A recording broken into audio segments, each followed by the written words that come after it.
और बात जरा आप पुंछ की भी आपके सामने रख देते हैं, जहां पर आज ऑपरेशन 15वें दिन में चला गया है और पिछले 15 दिन के दौरान कोई बड़ी पेशरफ्त नहीं देखने को मिली है।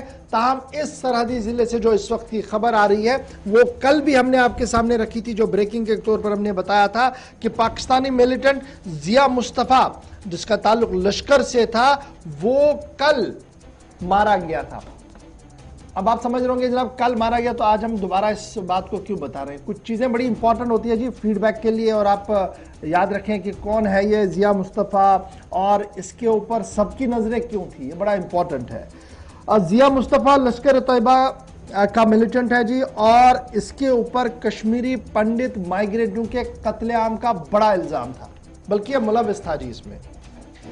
जिया मुस्तफा ने नंदीग्राम मैसेकर जो हुआ था, जो नंदीग्राम गांव के अंदर मारे गए थे कश्मीरी पंडित बाहर निकालकर, जिनमें 11 मर्द 11 खवातीन और 2 बच्चे शामिल थे, उसमें इस आदमी का नाम था, एफआईआर में इसका नाम था।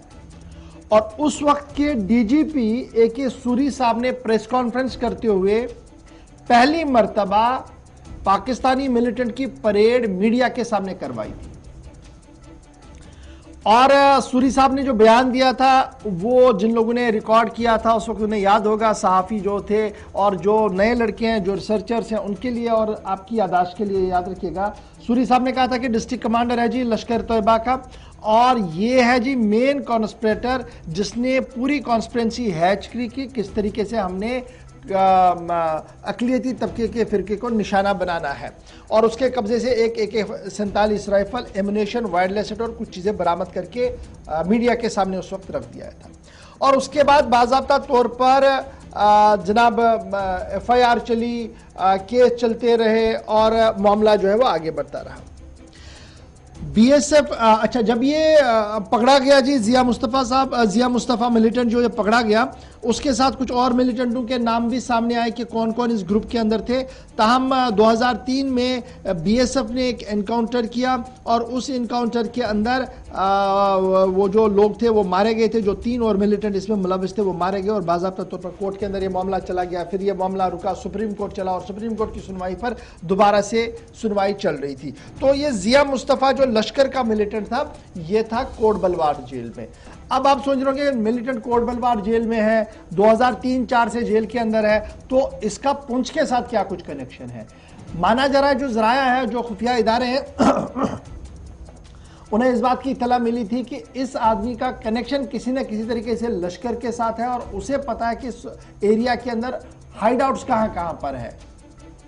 इस तरीके की बातें जो है वो सामने रखी जा रही है। अगरचे अभी पुलिस का कोई बयान इसमें सामने नहीं आया, वजाहती बयान नहीं सामने आया, ताहम जो ज़राया हमें बता रहे हैं वो हम आपको बता रहे हैं जी। और इस मिलिटेंट कमांडर को जब इस बटादुरिया इलाके के अंदर लिया गया तो कल ही हमने कहा कि जनाब फायरिंग की जद में वो आए, जम्मू कश्मीर पुलिस के कांस्टेबल उसमें जख्मी हुए और ये भी जख्मी हुआ था। ताहम उस वक्त उसको रिट्रीव नहीं किया गया, रात देर गया उसको रिट्रीव किया गया और उसके बाद पुलिस ने उसको कहा कि जनाब ये मर गया है जी अब इस ऑपरेशन के अंदर।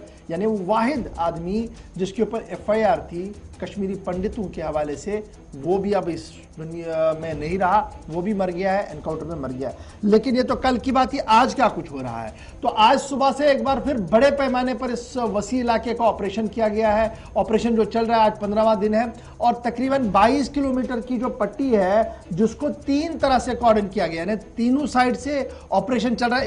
एक साइड से जो रास्ता है वो भी ब्लॉक है, 3 तरफ से आर्मी अंदर चली गई है और माना जा रहा है कि बहुत जल्द एक बड़ी कामयाबी सिक्योरिटी एजेंसीज को यहां से मिल सकती है क्योंकि अब ये ऑपरेशन एक और मोड में दाखिल हो गया है और वो मोड इंतहाई अहम माना जा रहा है। और दिफाई और अस्करी ज़रायों के मुताबिक आने वाले दिनों में इस पूरी कार्रवाई के हवाले से फौज भी अपना एक बयान जो है वो जारी कर सकती है और साथ साथ ये भी बता सकती है कि क्या कुछ आने वाले दिनों में और क्या कुछ माजी में इस पूरे ऑपरेशन के दौरान हुआ है। अब तरह तरह की बातें इस पूरे एनकाउंटर के साथ जुड़ी हुई है, ताहम तस्दीक शुदा बात जो थी वो हमने आपके सामने रख दी है और क्या कुछ है वो हम जरूर बताएंगे जिस दिन हमें वो डॉक्यूमेंट्स या एविडेंस साथ मिल जाएंगे।